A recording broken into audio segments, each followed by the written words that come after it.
just now. Originally from Cleveland, Chef Phelps was fortunate enough to begin working in the kitchen at a young age under the guidance of his uncle, who was a military chef. Classically trained in France and Germany, his uncle passed on his techniques to the young Phelps, teaching him about every aspect of being a restaurateur. This turned out to be both fulfilling and fun for the rising chef, and his talents quickly blossomed. Working in Cleveland's top restaurants, Chef Phelps was getting noticed. After moving to Sarasota more than a decade ago, he fell in love with the ocean's bounty and is now on the Seafood Watch Blue Ribbon Task Force and a founding member of Chef's Board for the EDC Coalition for Sustainable Aquaculture. His concerns and involvement in sustainability have earned him praise from conservation organizations nationwide. In 2014 and 2015, he was a semifinalist for the James Beard Foundation's Best Chef South. A constant educator of his guests, staff, and community, his mission is simple: good sourcing and respect for the planet. Come on up, Steve. And his co-presenter this morning, Barton Seaver, is one of the world's leading sustainable seafood experts and educators. After an illustrious career as an award-winning chef, he became an explorer with the National Geographic Society. His expertise garnered him positions with the United States Culinary Ambassador Corps, the New England Aquarium, and the Harvard School of Public Health, leading initiatives informing consumers and institutions about how food choices promote healthier people, environment, and thriving communities. He advises along the seafood supply chain from producers and distributors to food service operations and independent restaurants. Barton is an internationally recognized speaker and has written 8 seafood-centric books and has contributed to dozens of publications and media programs. He is also the founder of the Coastal Culinary Academy and seafoodliteracy.com. Please join me in welcoming these two gentlemen to our stage today.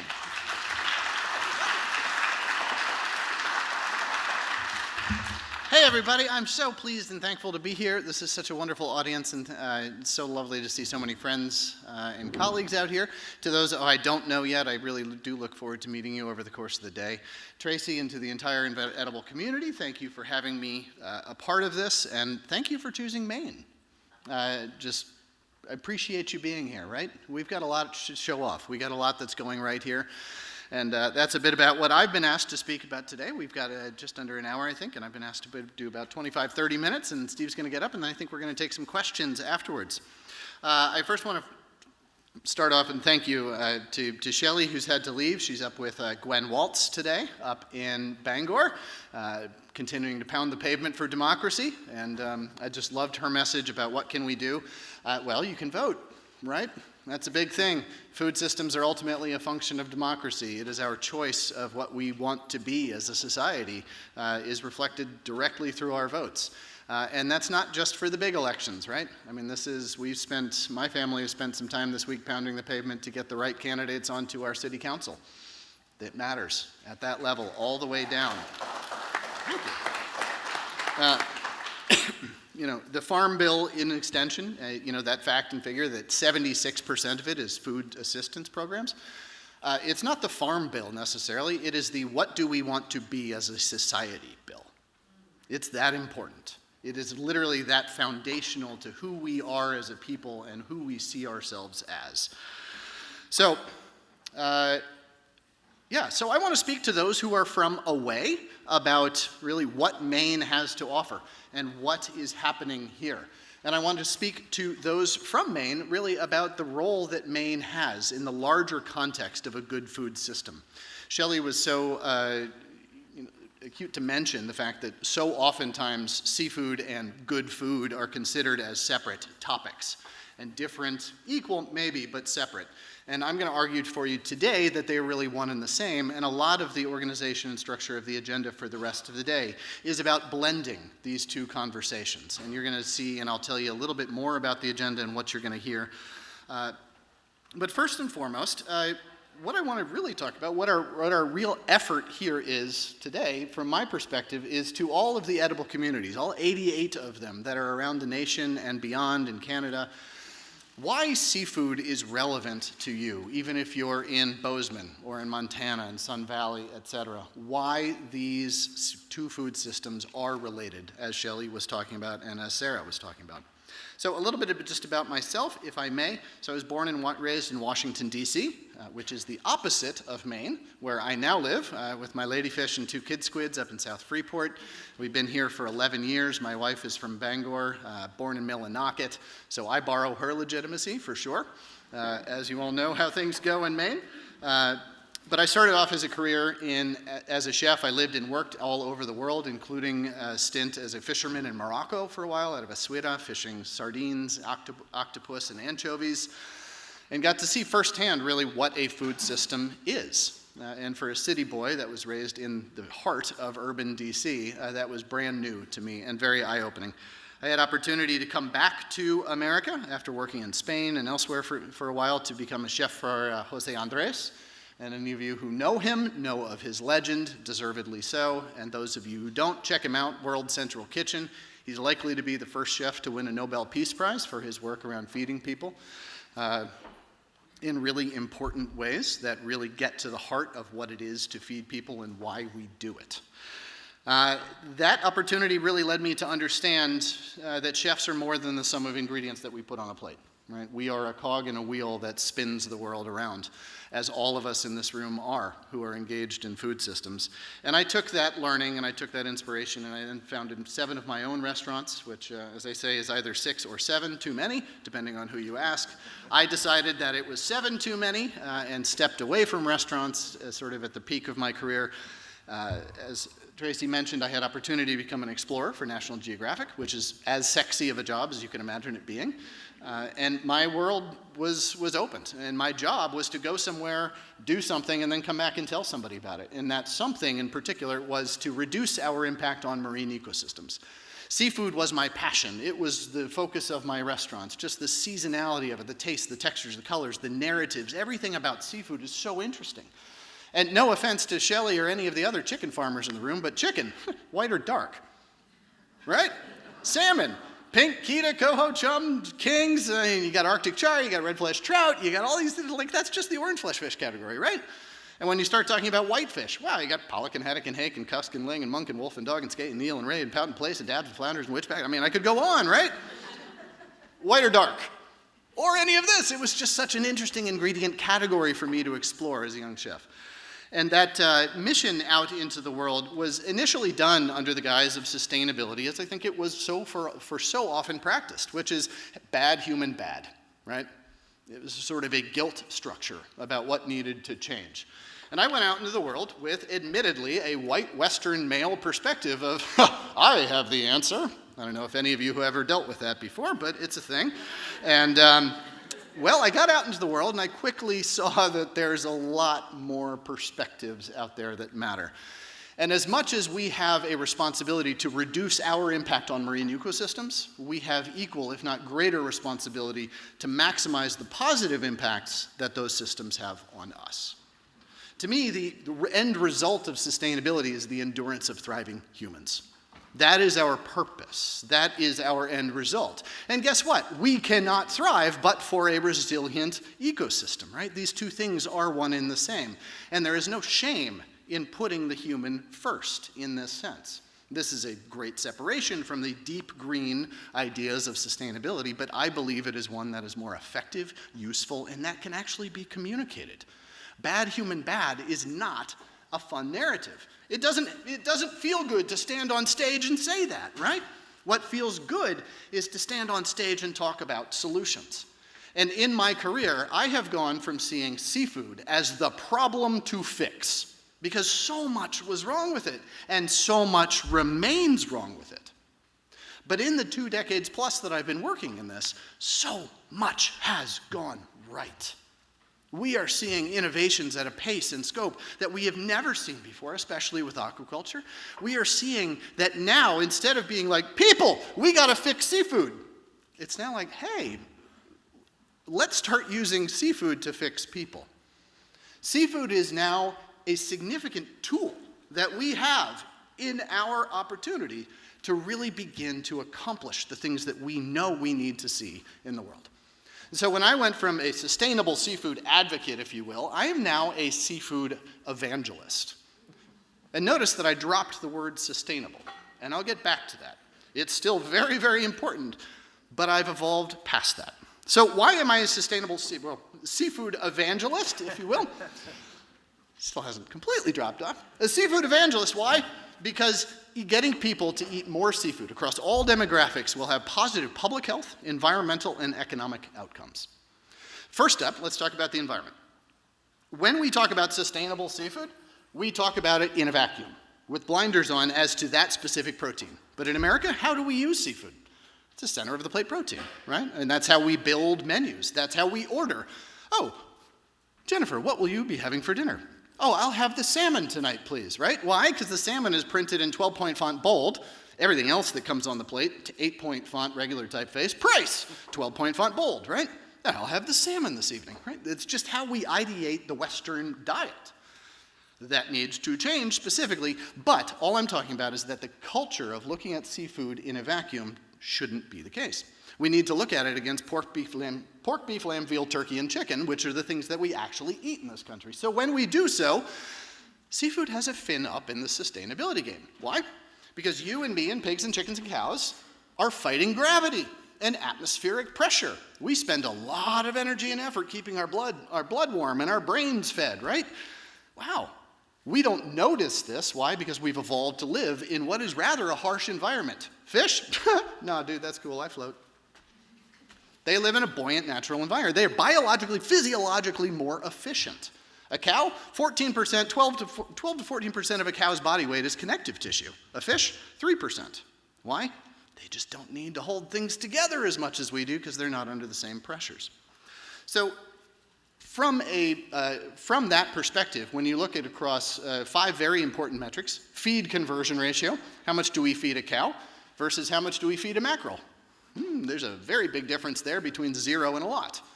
Aquaculture, yes, we do have to input feeds, but this is a very different outcome in terms of overall efficiencies. When we talk about land use alterations, how much forest land do we have to plow under in order to farm fish? Very, very little.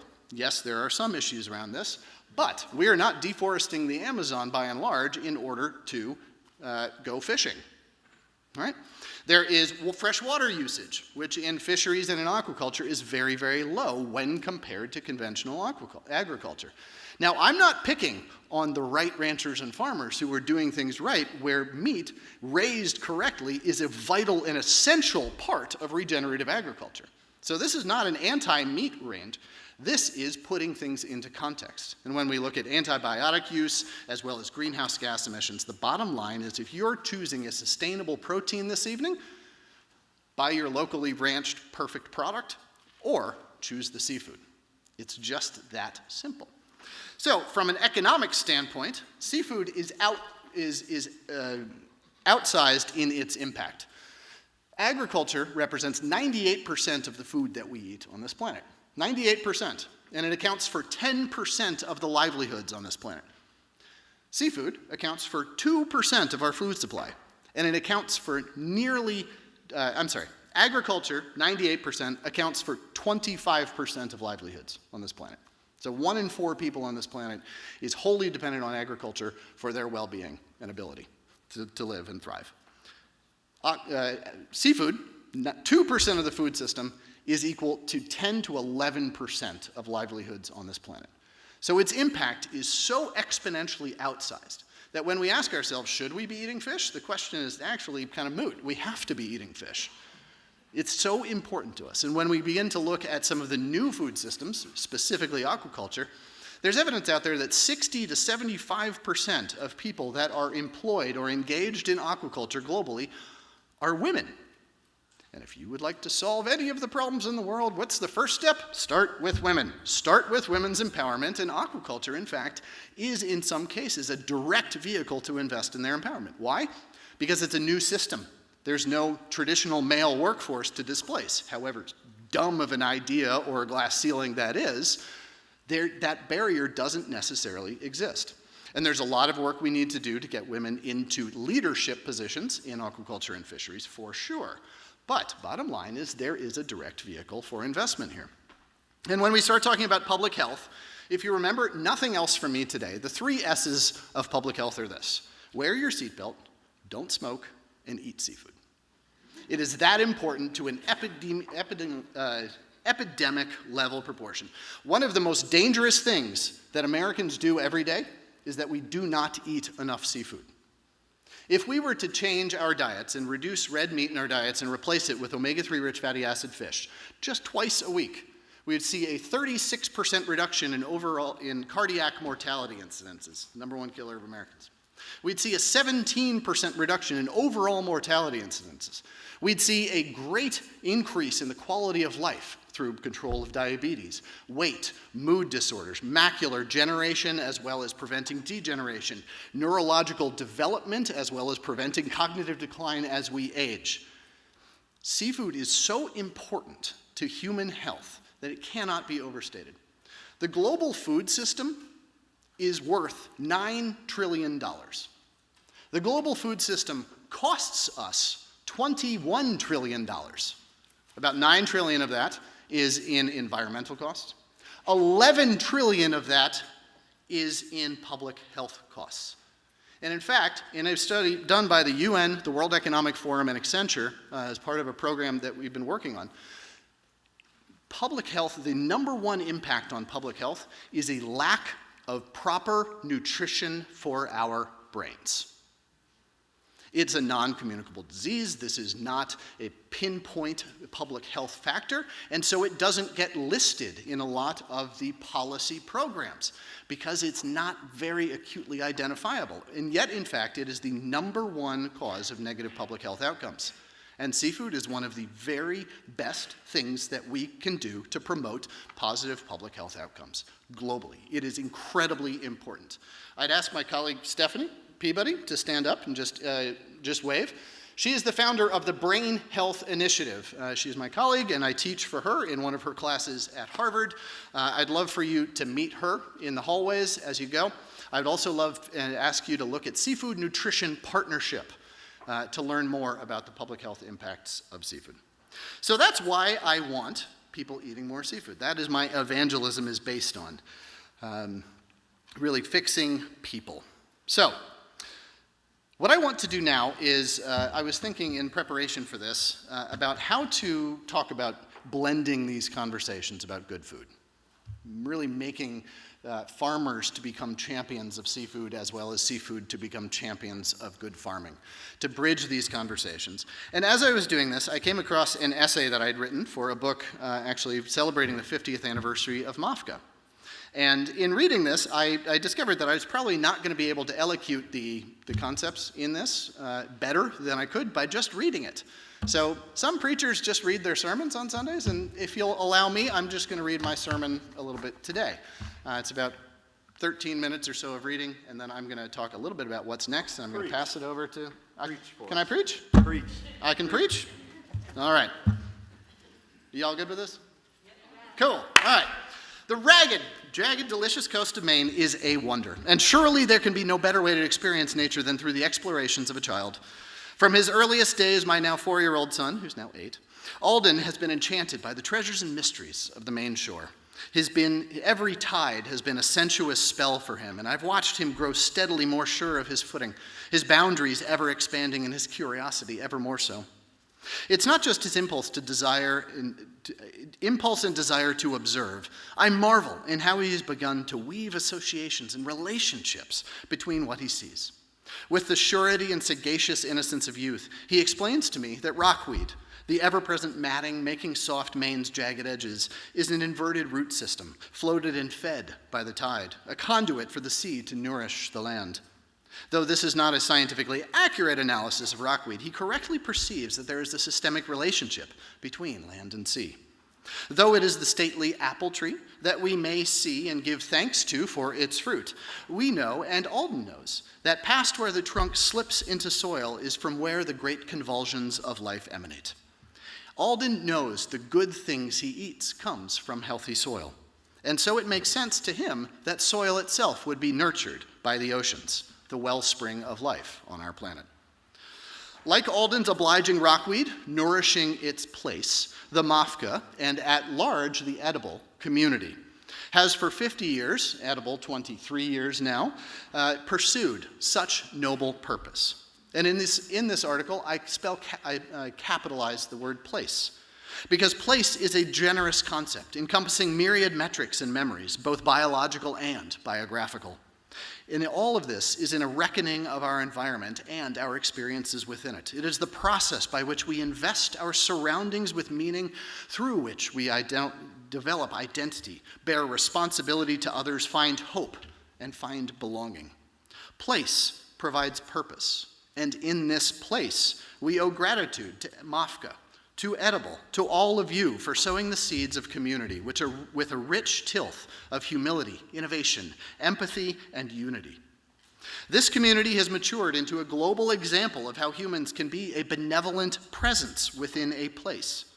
And for Mafka's next 50 years, and for Edible's next, let's say, how long you want to keep this up? 50, 60, 70? Let's do it. Go for it, okay. For your infinite future, we believe that we in this community have an opportunity and a responsibility even to expand the geography of place to include the oceans and marine food systems, and to cultivate and nurture the entirety of our relationship with our planet. The oceans and farming are locked in a reciprocal relationship as the predominant ecosystem, if we consider it singularly.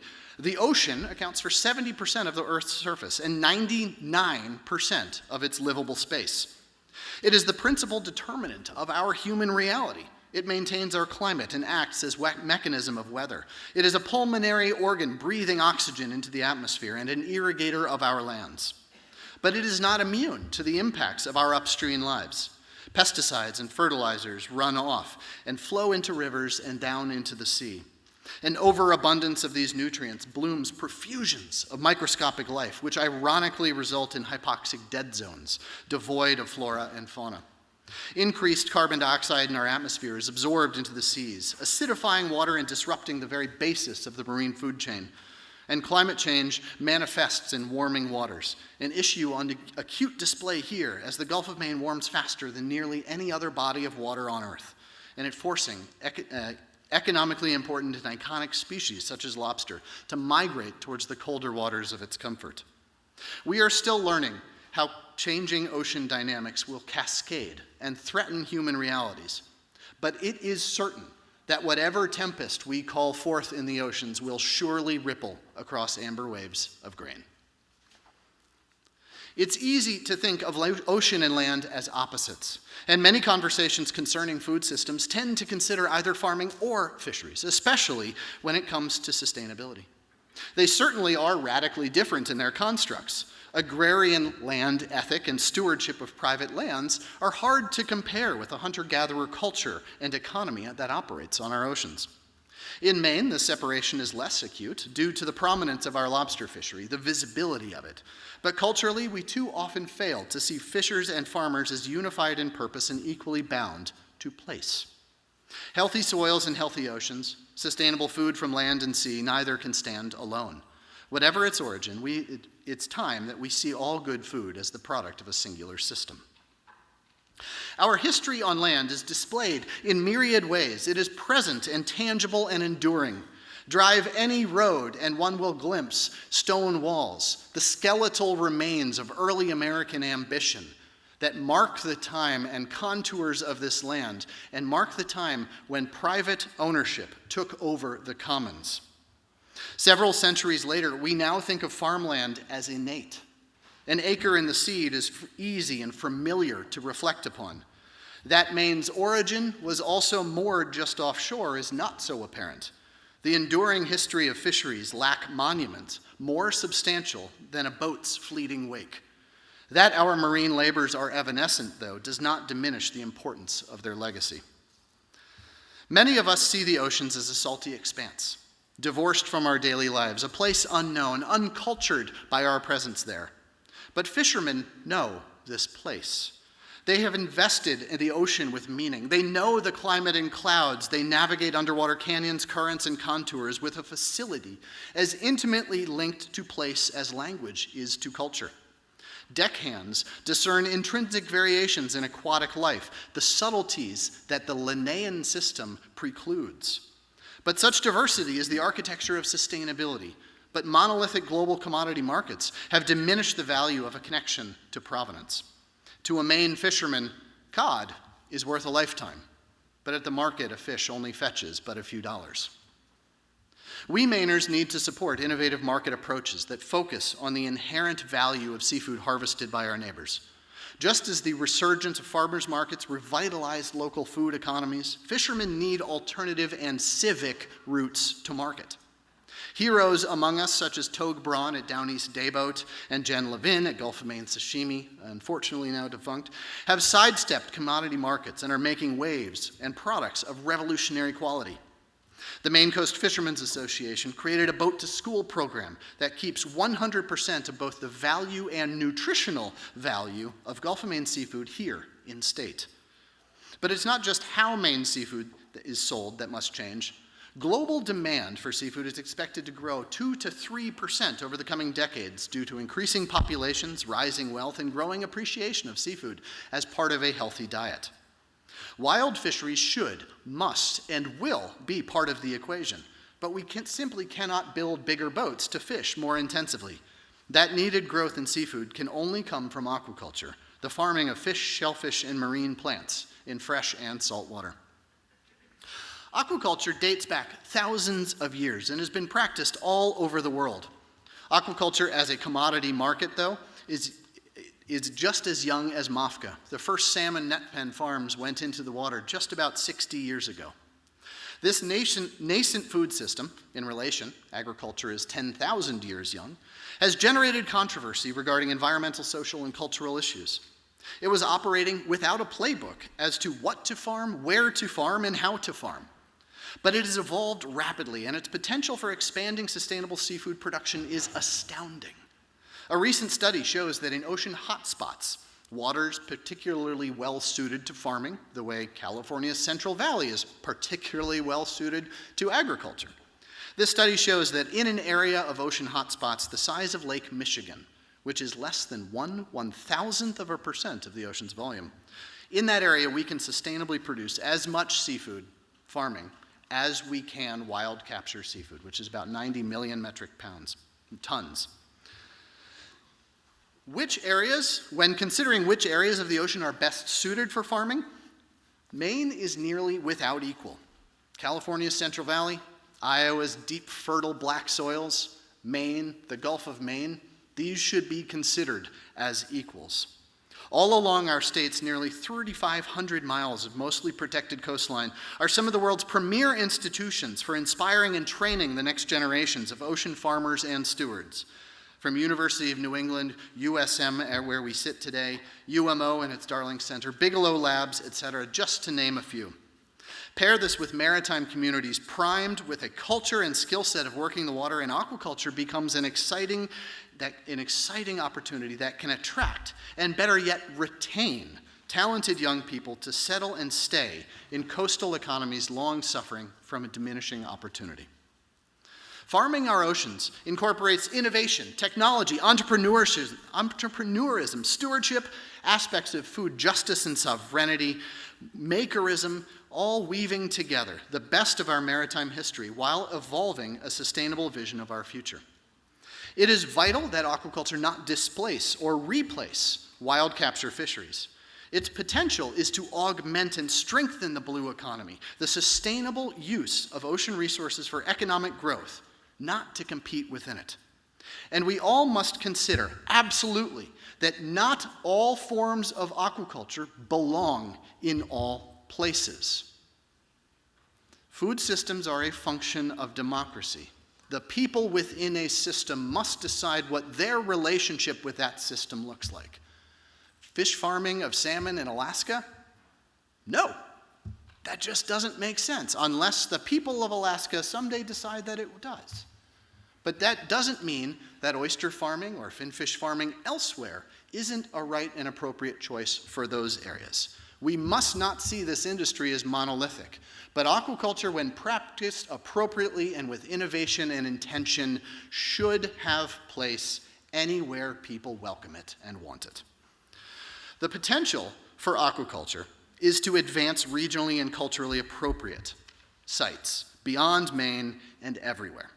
The potential for both marine and land-based aquaculture is extraordinary, and we should embrace MAFCA and Edible's role as example and mentor to this fledgling effort.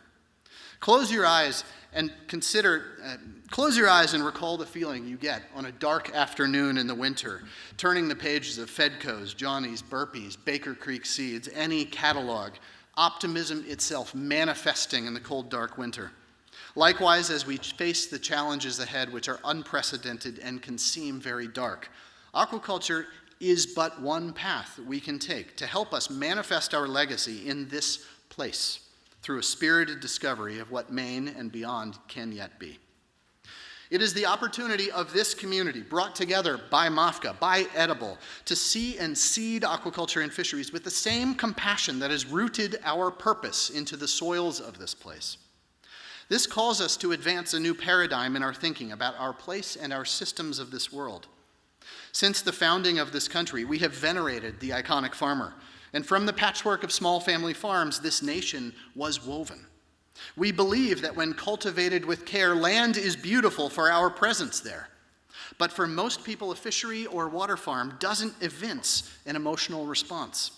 We may stand at the dock, sensing the salt-fragrant glory, gazing wistfully at a wine-dark sea, but we do not recognize it as our own. We may find the colorful lobster buoys a pleasant view like stars in a marine firmament, but generally we find the ocean wild and mysterious, beautiful for our absence there. To change this requires a cultural evolution, to envision marine food systems like Alden's undulating rockweed as a benevolent root system that holds us fast to this place. And it is MAFCA and Edible that can catalyze and captain this course.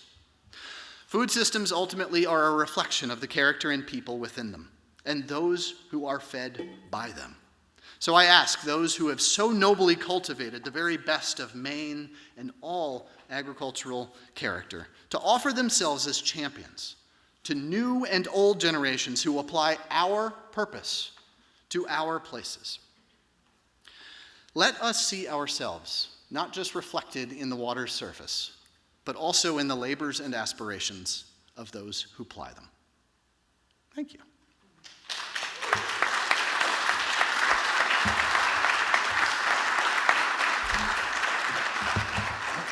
Steve, you're up. Good God. This is my best buddy. I love this guy. Let the shenanigans begin already. Thank you, Barton. I feel like I should take a wafer and drink from a glass after that. So I really must say that, first of all, thanks for being here today. Thank you to Tracy, excuse me, and the team and everybody at Edible who has definitely put together a great little conference here today. And, you know, the fact that I'm standing here with so many influential people, such as yourself, others I've met over the past couple days, just makes me feel like I've done something good so far, and I got to keep moving with it. So I feel like now that I'm here with all these Edible people, I guess what I have to do is tell a little bit of a story. So how should I start this off? I actually did what Tracy did this morning. After the past couple days I've been here, I kind of looked at things and said, you know, am I going to really do what I wrote while I was planning to be at this event? This morning I said, it was gone. That was it. I needed to just go to a new slate. So I think I need to just start a new story, and I think maybe today the best thing to tell you is that it's like, I am jealous of Maine, okay? That would be my story. That would be the headline right there. I'm jealous of Maine. Let's go. We could really figure this out together. So if you don't know much about me, Sarah had mentioned she's an Ohioan. I'm from Cleveland, born and raised. Don't start, Barton. Okay. I've got time here. And now I live in Florida. So I went from these amazing extremes. And growing up in Cleveland was cold. I could still hear the ice chipping off my windshield from my mornings. But I had a great relationship with the people that I got in the restaurant business with very early. And there's some really amazing stories that bring me to where I'm at here, and it'll all circle back. But, I moved to Florida, and this was more of a reason because my wife just wanted to go to college somewhere there for a year, and we were supposed to be there, and that was it. And we're back in Cleveland, and things would be great. Well, 22 years later, I'm still in Florida, trying to figure out how I could get a place, the whole snowbird thing. I mean, it sounds dreamy, right? It's like, yeah, I'll have a place here in a really comfortable winter time, and then I have my summers there. But right now, I'm still in Florida. The reason we moved down there besides school was I needed to have a little bit more of an opportunity to start learning about seafood. And growing up in Cleveland and being a chef in Cleveland, yes, it was meat and potatoes. It really was. And it was great. I had a good career going there, but I really needed to go with my wife and say, hey, I'll stay with you in Florida for a year. I'll learn everything I could about seafood. And we'll go back and we'll bring all this education to Cleveland, and I'll just tell all these steakhouse people, I was like, here's what we're doing now. We're going to add all these fish to the menu and all this seafood to the menu. And that just didn't happen because I stayed there. I was lucky enough to land a job here when I was in Florida that gave me an opportunity to do whatever I wanted to on the menu. And what really changed my life is what this story truly is about. It's about relationships. There's connections that me as a chef, I think, have really elevated what's going on in my life right now. I had joined I started cooking in a community in Sarasota, Florida at a restaurant that when I first started there, I asked one of the chefs, I said, so where are you getting everything from? I want to start doing my purchasing and doing my menu planning. And the words out of his mouth were Cisco and broadliners and just things like that. And I said, okay, well, that's interesting. I think there's quite a few farms around here. I saw cows on the way in. I see water. I see things like that.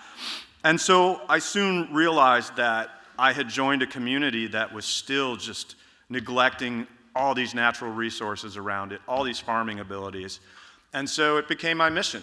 There's a couple over there, Tina and Matt, who have watched what's happened in Sarasota over the years, kind of elevate. The city's growing, it's booming, it's really getting to be a little bit of a struggle to drive places, and that's just the way it is.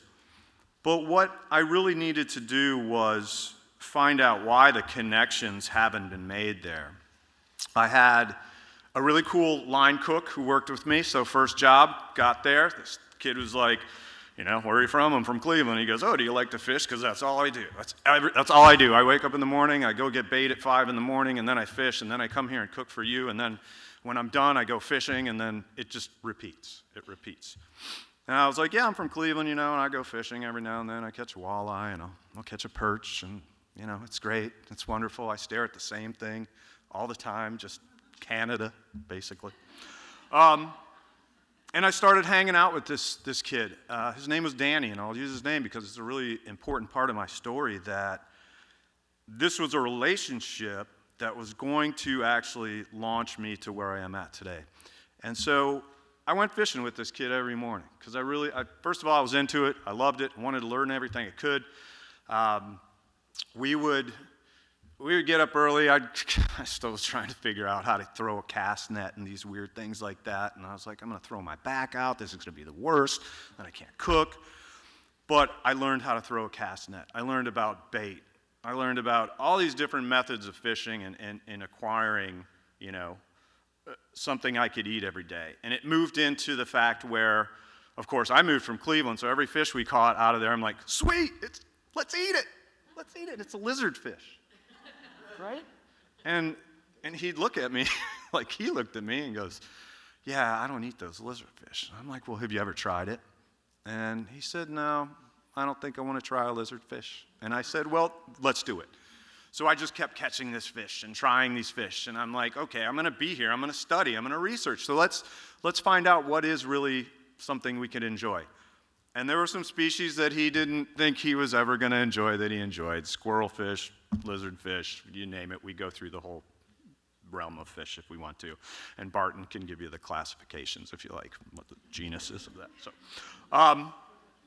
it really became this very educational time for me. So every day that Danny and I got up in the morning, we went fishing. He taught me about it, and I started catching snook, which was, he kept telling me, that's a fish of 1,000 casts. Nobody really catches them, and you've already caught 2. And I'm like, woohoo, I'm ahead of the curve, so things are going good here. And continuously just ask questions about, Danny, you've been cooking, you've been fishing. He grew up on Anna Maria Island, which is this beautiful island just north, stares out at Tampa Bay. And I asked him a little bit more questions about farms, because that was the other half of what I needed to establish myself as a chef in a growing community that is a coastal community that had menus that you walk into a restaurant, you're staring at the water, and the menu's like chicken bites, filet mignon, oh, mussels, Florida mussels. I was like, that's not right. And so we actually would discuss these things, and he didn't even know about the farms that were around him. But he was this avid fisherman who knew everything about fishing. He had friends who were mullet fishermen. His grandparents were on offshore boats and caught grouper and snapper and things like that. So I was like, well, do you understand that I need to really meet some people? Can you help me get in contact with farmers? He said, no, I just don't know anybody. I know there's a couple farms right off the interstate if you want to swing by there and see what's going on. So I did that.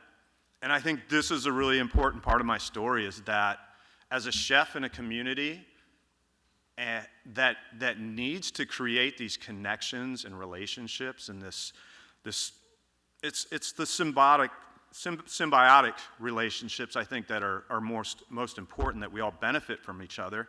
Some could be parasitic sometimes, where one benefits from the other one and the other one's really hurting, which happened to me this year, which was terrible, but learning experiences, of course.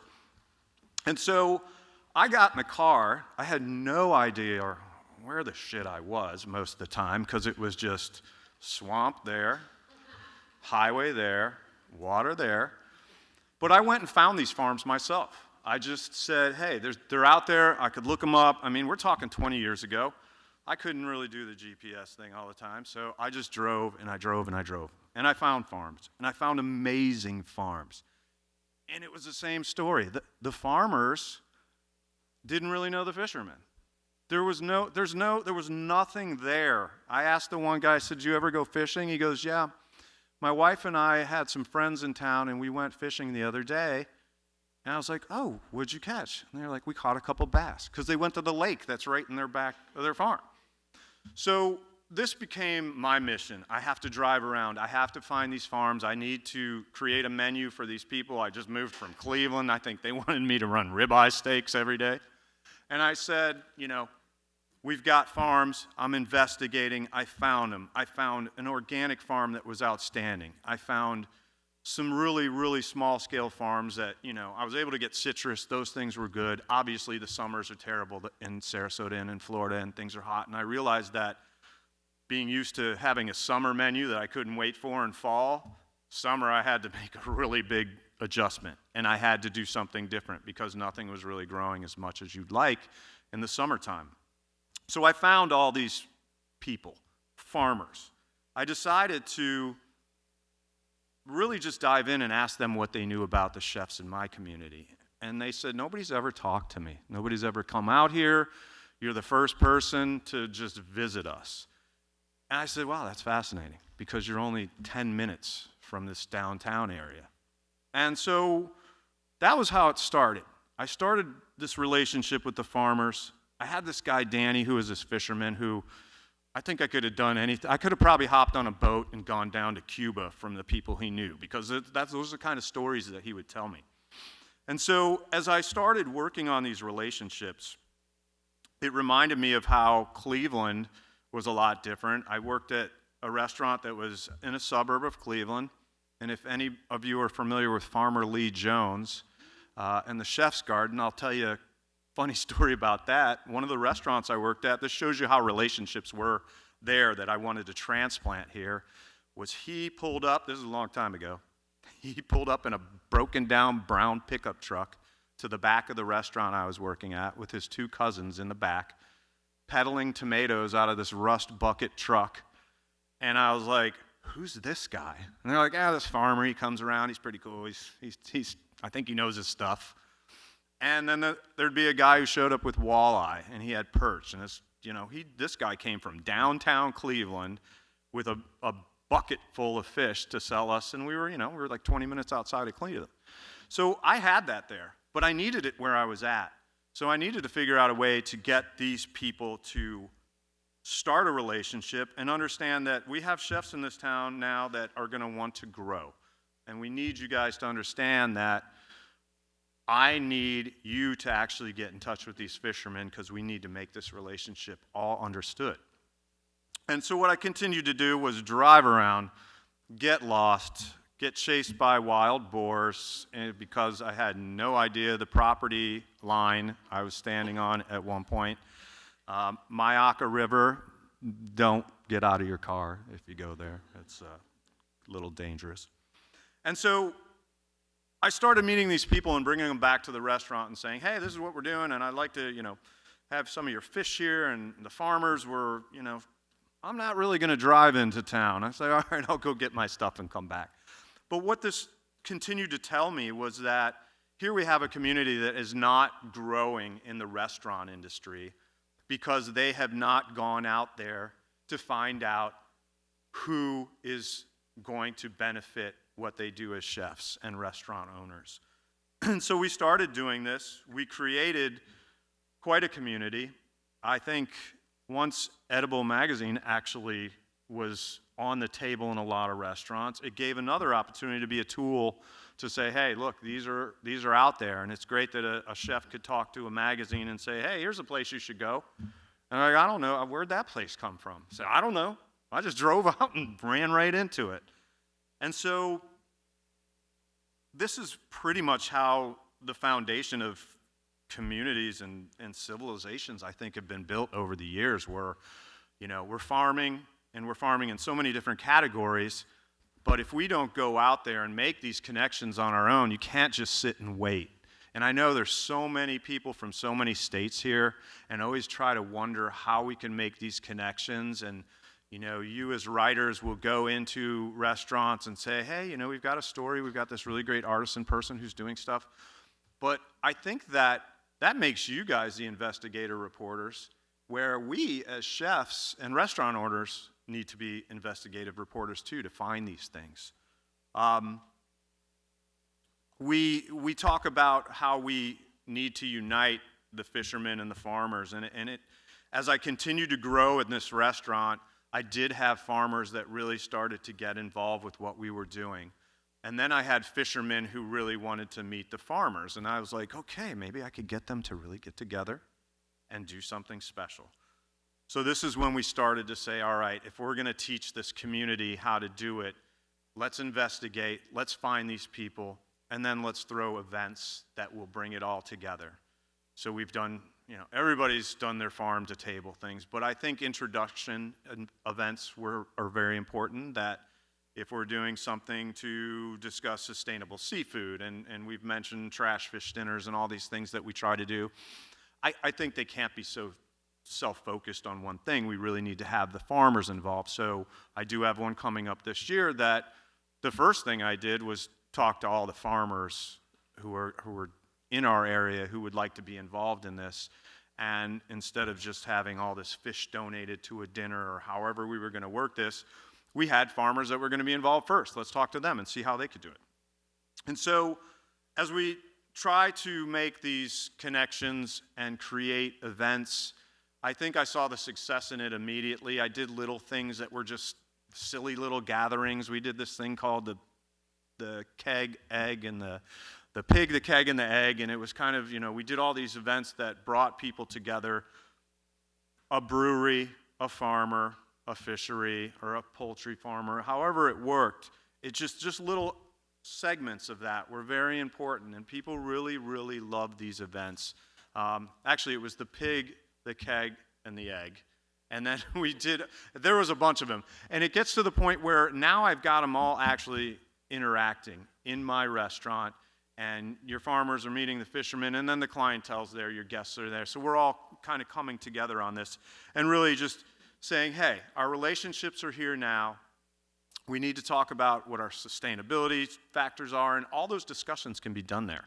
And as Barton mentioned earlier, it's, yes, sustainable, but as a chef, I just don't use that word as much anymore because responsible has been the name and the use of the word that I think is more appropriate for it.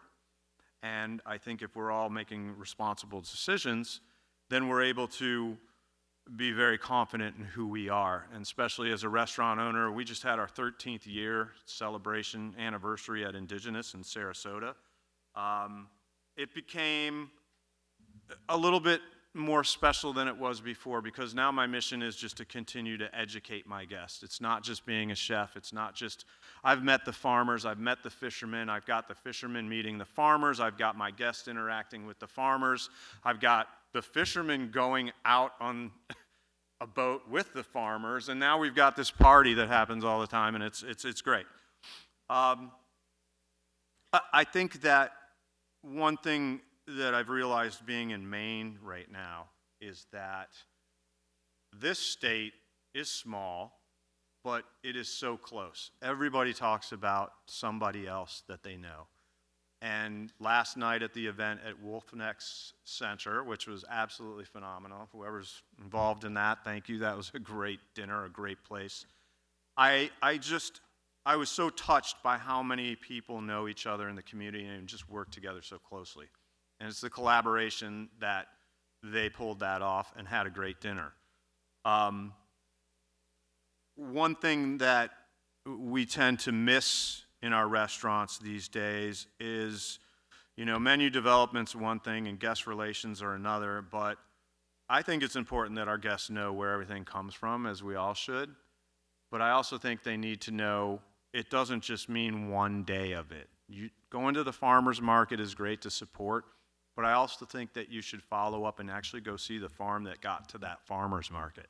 Because yes, they're representing their farm, beautiful table, nice spread, but go out and see what they're doing. Go see the work. If you want to go learn more about seafood and fishing, get out there and see it. And you will see how much hard work is being put into it. Your chefs should be doing it. And if your community does it, your chefs do it, it really creates this relationship that I keep talking about, these connections that help us grow and go into the next level and educate each other as best we can about what's going on. I know that I have to open a book just to take my mind off of what I see on the computer every day. And as Barton and I actually were sharing some cookbook stuff, I'm really not allowed to buy another cookbook, I think, at my house. It's not, I could probably build another house with the cookbooks in my house. So it's great that, I've got a book to take me away from the things that we see every day and on the computer that can interfere with stuff. But I also think that it's watching how Maine has just all connected these dots. And you've got this agriculture working with these fisheries. And as it ties together, we know that these are the most important things that we're doing right now, our ocean and our land. I mean, I feel that we've really talked about the land and the earth and the dirt so much for so long. It's the same story. The dirt is contaminated. It goes on. But we're not talking enough about these people who are fishing and running into these struggles as well. And I think if we create relationships and the farmers can bitch about what they bitch about, and then they go fishing with these people and they share these bitches, it's about how we're going to solve it. Because I deal with aquaculture all the time, but I deal with a lot of offshore fishermen who are going to their fishing sites now. They've got these spots, these GPS numbers. They're dropping their rigs down, and there's nothing down there. There's nothing down there. These dead zones are becoming an issue. So it brings me to supporting them is very important, but now I'm trying to get those guys, it's like this chain that's working. I'm trying to make the wild fisheries understand that the aquaculture programs are very, very important to what's about to happen to us. Now, I've seen a lot of things in the ocean that, from pollution to these different algae blooms, these red tides, you know, we've pulled up fish that are very suspicious, like they look like something from The Simpsons. I mean, I've seen it, and it's there. Not to say that there's nothing wrong with eating your wild-caught food, because that's what we do. That's how we survive, and that's fantastic. But it's great now to see the eyes of these captains understanding that aquaculture is important for my children, because my boat might not be in the water again in the next few years. It could happen. They might just stop having these great catches. So now we're trying to get this aquaculture involved in the picture, and this is what I keep saying about the relationships. I've got farmers, I've got fishermen who do the wild caught, and now I've got the aquaculture going in here. So I just wanted to end today by saying the reason I'm standing here talking to you, I could talk about aquaculture all day, is I think we need to just have relationships, and we need our communities and our magazines to get into these restaurants and kitchens and say, hey, have you ever gotten out there? Have you ever seen the farm? Have you ever met the farmer? And do it and continue to grow and have these relationships build better restaurants and better communities, because time is short. We don't know how long things are going to be the way we want it. November's a big month, as we said. I hate just even thinking about it. And, you know your farmer, know your fisherman, and know exactly what you're eating every day. I think it's the way to end this. And thank you. That's it.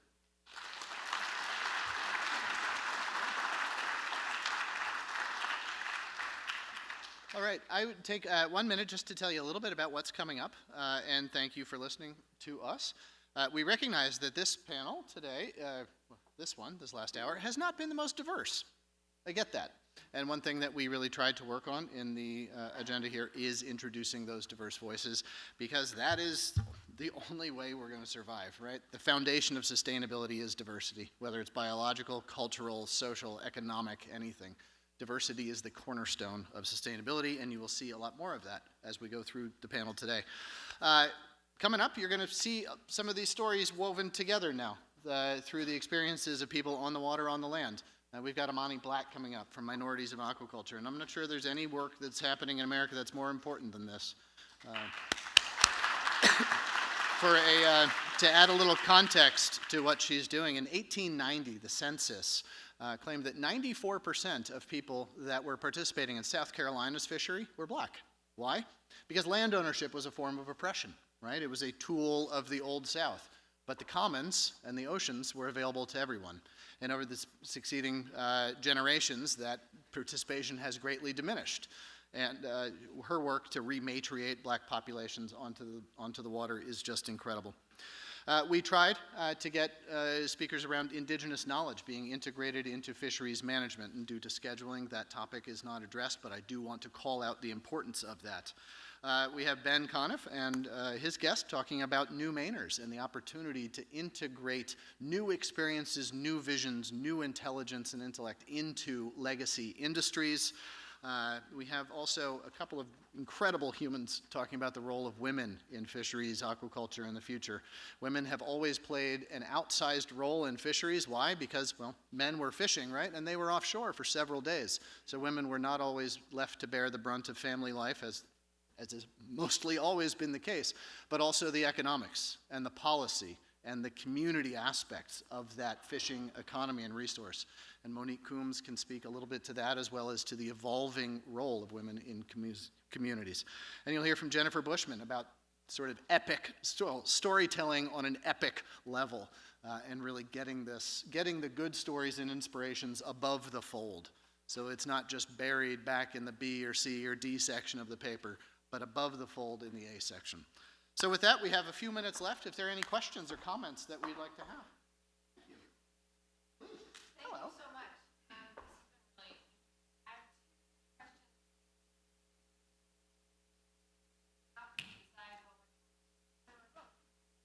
First one is, talked yesterday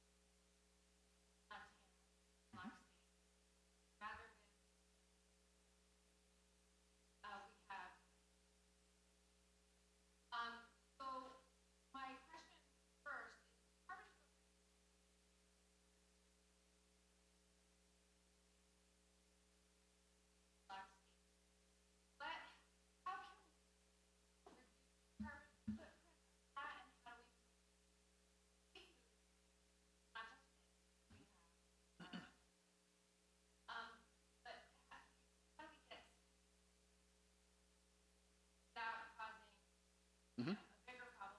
And then completely separate, talking about farmed fish and what is the conflict happening between those worlds and how do we there? Yeah. I'm going to, if I may, just punt on the second question there, because we have Bree Warner coming up, we have Monique Coombs coming up, we have Ben Conniff coming up. That is going to be discussed, I think, in some length as well. Jennifer, in her presentations, can speak to that, and they far better than I. To your first question about how do we minimize the impact of seafood, bottom line is frozen seafood. Same answer I gave you yesterday. Frozen seafood is the future. We have my column in Edible Maine magazine is about that this month. Please read that. Frozen seafood is better for the fishers because when bounty strikes, 40 million sockeye salmon swim into Bristol Bay all at once. Markets crash, quality crashes. It's no good for anyone. But if we can consume that product over the course of a year through frozen fish at high quality, prices remain stable. There's less of that downward pressure on the ecosystem to just fish more, greater volumes at lower prices, et cetera. Everybody gets higher quality, so they actually want to eat the fish, et cetera. And it goes by slow boat, train. To freeze a fish takes a good bit of energy. To keep a fish frozen takes very little energy. So when you consider then also the physiology of fish versus land animal proteins, there's a win-win there. Frozen seafood. Get over yourselves, people. Yes, frozen seafood earned a bad reputation. It's changed. We're in a new era, okay? It's worth our culinary attentions. Yeah, 50% of the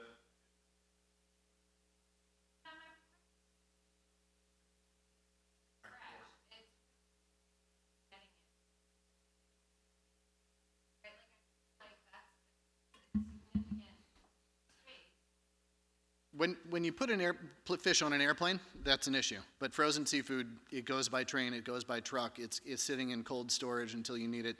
Those are the types of efficiencies that we need. Yes, could we be raising it in lakes and ponds in Montana? Please do. I would love to see that. Also, Maine has some really great fish, so does Alaska. We should be eating those as well. Hi.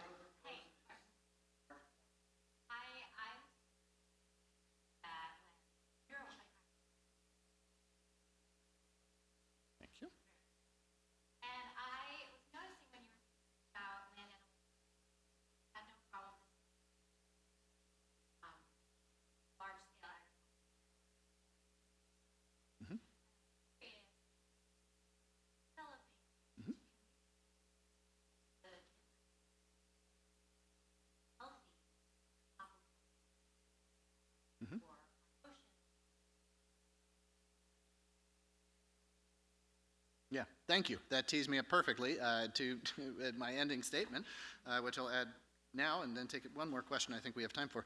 The bottom line is there's still a lot to fix with seafood. Yes, there are some global systems that are run by venture capital that do feed upon deforested soy and, et cetera. Yes, there's a lot out there that needs to be fixed.